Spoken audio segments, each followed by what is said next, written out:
Pero pode ser o primeiro, felicitar. Home, se fai ilusión.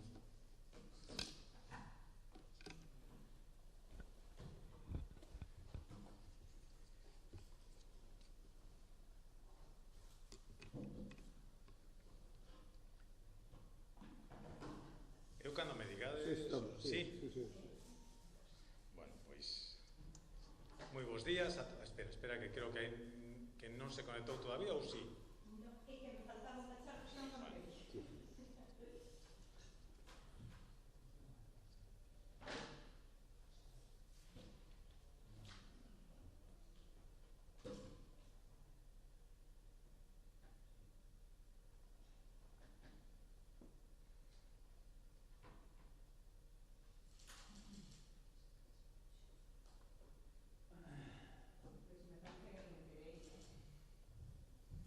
Sí?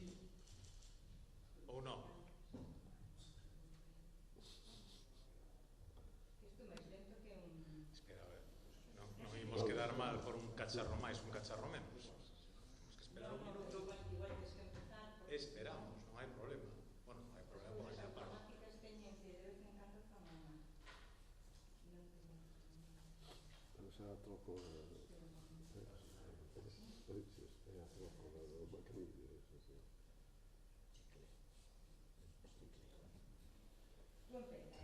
Sí?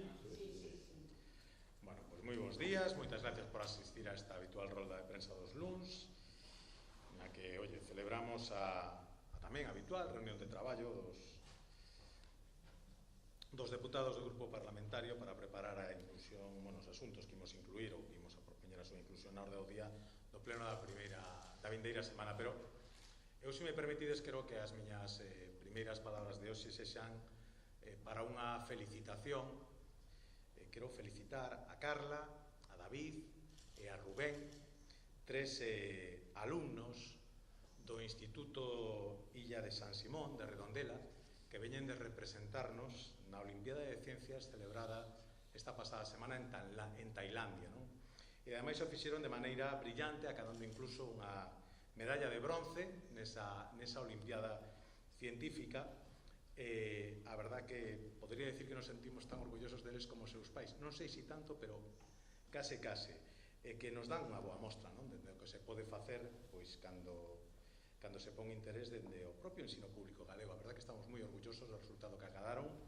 Eu quero felicitalos a eles, felicitar as súas familias, felicitar aos seus profesores, que sen dúbida teñen parte importante deste éxito no seu bagaxe, e tamén agradecer a Xunta de Galicia, a Consellería que dirixe Román Rodríguez, pois polo apoio que lles prestou para poder facer esa viaxe e participar nesa competición, nunha experiencia que estou seguro que non se lle vai esquecer no resto das súas vidas. Parabéns, decirles que estamos moi orgullosos deles. Centrándonos xa noutros asuntos, non? O pleno da vindeira semana pois vai ter de novo, ademais das cuestións que mañá imos concretar nesa xunta de portavoces, pois un marcado carácter legislativo. En primeiro lugar, porque ali está previsto o debate para a definitiva aprobación do proxecto de lei de orzamentos de Galicia, unhas contas que, quero recordar unha vez máis, serán as máis elevadas da historia da comunidade galega, 13.257 millóns de euros destinados principalmente a investimentos no benestar das persoas, e na estabilidade e no futuro de Galicia. Uns orzamentos que, por primeira vez en 16 anos, non recorren ao endebedamento, uns orzamentos con máis crecemento e con unha importante reducción do paro. Orzamentos que reforzan o gasto en sanidade, en educación, en políticas sociais e no fomento de emprego, cun total de 9.774 millóns de euros dedicados a esta materia, case o 75% do orzamento, entre eles máis de 5.000 millóns exclusivamente para a sanidade pública galega. E o que tamén é importante, creo que moi importante para o conxunto dos galegos, pois consolidando as rebaixas fiscais e incorporando novas rebaixas de impostos, pois neste caso para a compra de inmobles ou para vehículos usados ou de baixas emisións.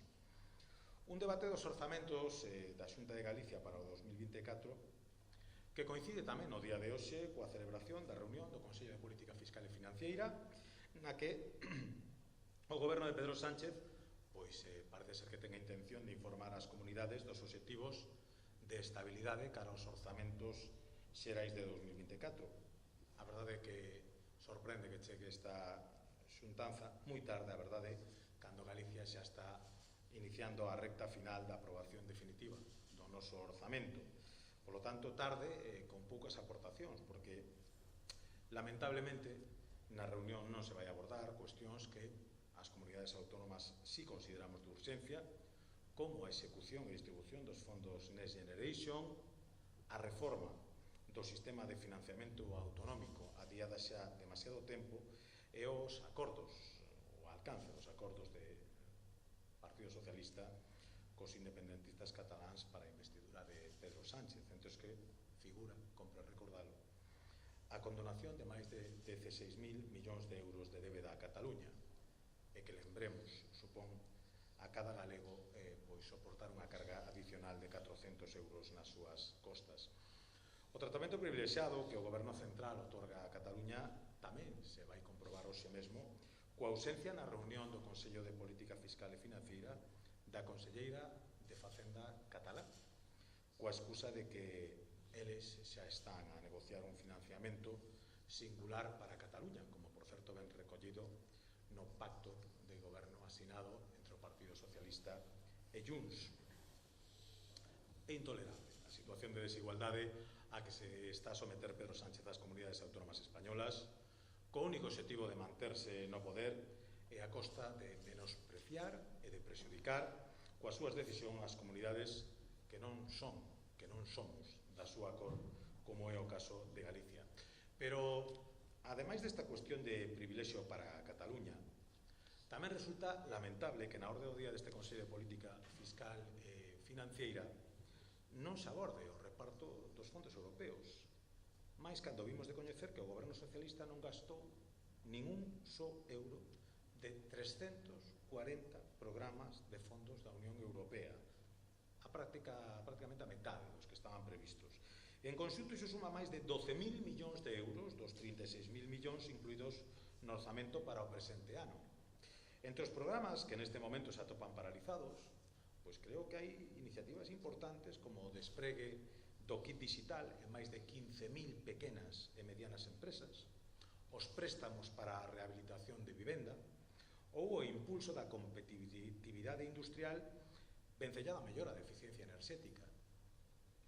Non son temas menores e sorprende que continúen paralizados a estas alturas do ano. Pero volvendo ao intenso pleno que viviremos esta vindeira semana, quixera destacar tamén que se vai proceder ao debate e á aprobación unha vez máis da proposición de lei para solicitar a transferencia da titularidade e as competencias da AP9 en Galicia. Unha transferencia que entendemos recobra un especial interés logo de que PSOE e Bloque Nacionalista Galego deixarán esta demanda fora do pacto para investir a Pedro Sánchez, polo que estaremos atentos ao voto que emitirán estes dous grupos no Parlamento Galego para comprobar se seguen ou se lles ditan desde o goberno socialista ou se, en fin, asistimos a unha nova incongruencia máis votando aquí algo totalmente diferente ao que se acorda en Madrid. O caso é que, volvo a repetir, no pacto de goberno asinado por Bloque e PSDG, PSOE neste caso, pois non figura esta transferencia longamente recordada pola unanimidade do Parlamento de Galicia. Desde o Grupo Popular imos seguir insistindo na transferencia desta autovía á Comunidade Galega para que os seus usuarios podan gozar dos beneficios que xa teñen as autoestradas de titularidade autonómica.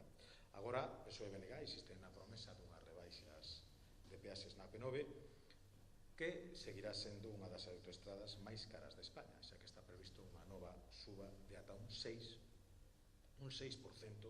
a partir do 1 de xaneiro.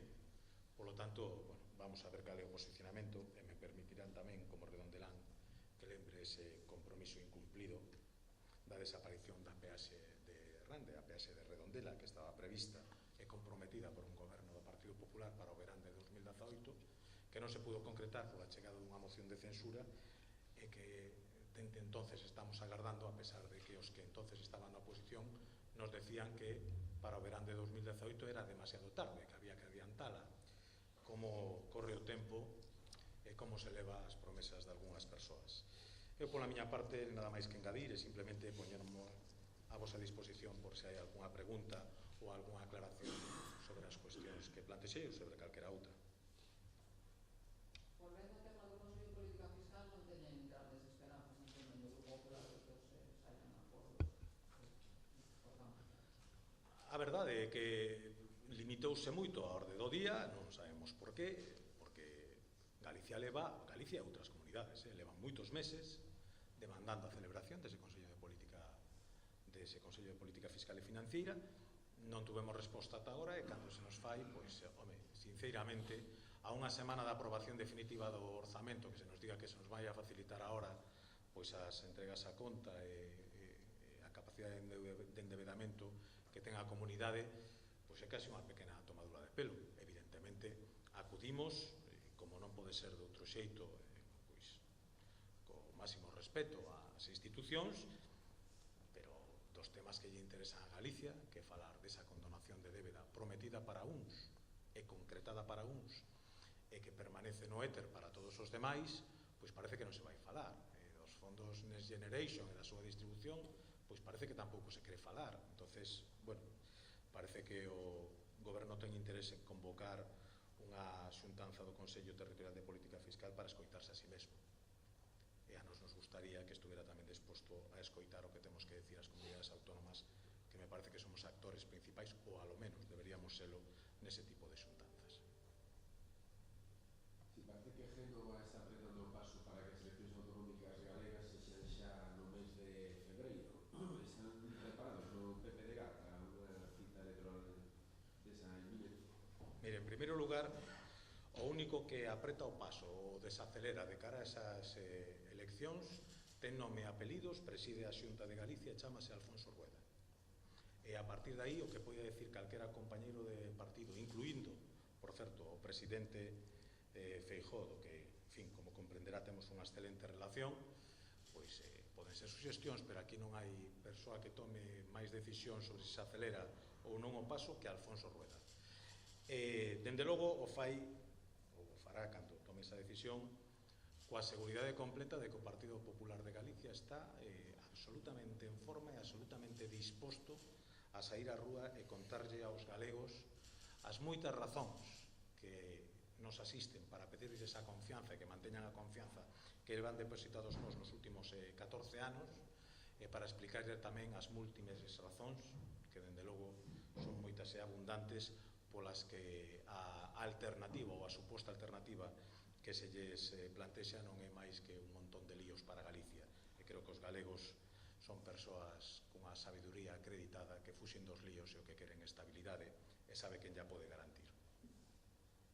Non sei se queda certo o malestar no seo do partido aquí que se fale tanto en Madrid da data das galegas, de fixar a data calendario.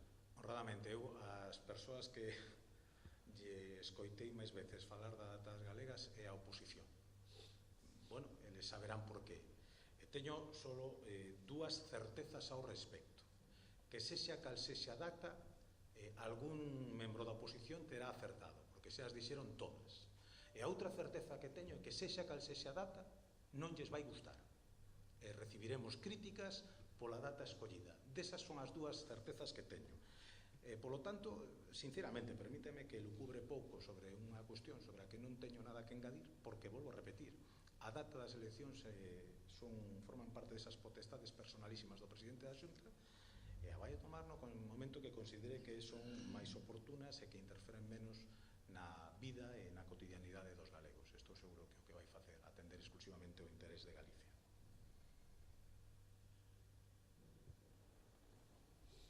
Podería ser que o pleno da semana que ven por a última da legislatura, entón.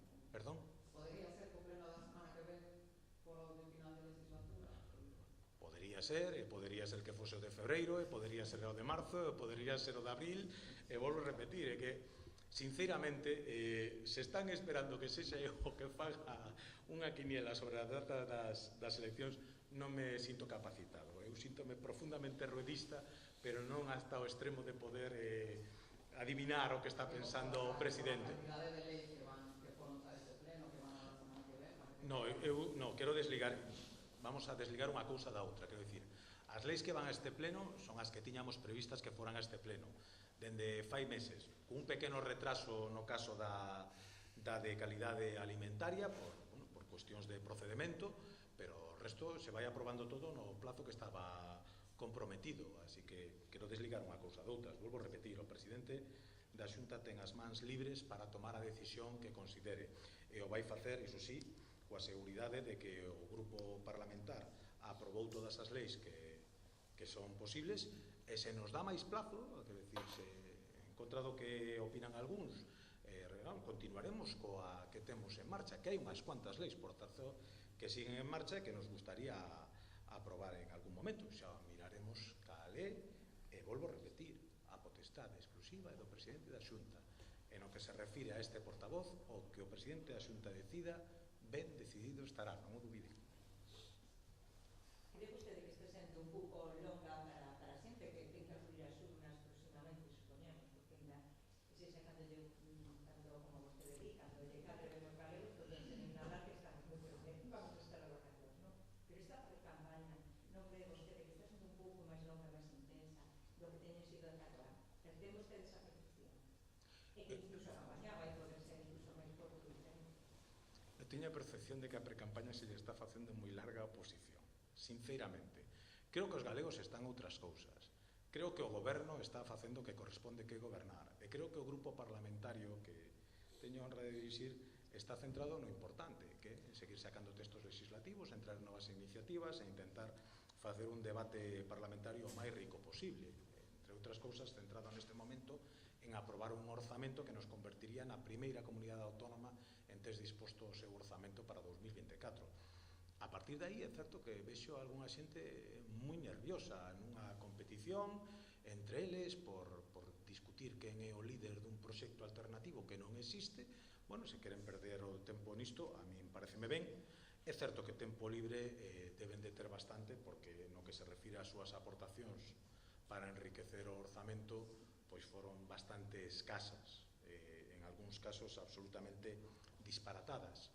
Eu lles pediría, de verdad, que fixesen un pouco de autocrítica simplemente, e que se centrasen no que estamos a facer agora, que tramitar un orzamento, dotar de estabilidade orzamentaria a Galicia, garantir que o 2 de xaneiro, porque non corresponde, o 2 de xaneiro teremos un orzamento en condiciones de ser executado, e cando se convoquen as eleccións, pois nos centraremos nas eleccións, pero na mentras, en fin, sorpréndeme este ansia preelectoral que estou seguro vai contrastar coa crítica que vai a recibir calquera data que escolla o presidente da Xunta para celebrar as eleccións. Ese é o convencemento profundo que teño. Alguna outra cuestión? Oye, pois moitísimas gracias, e nos miramos mañá.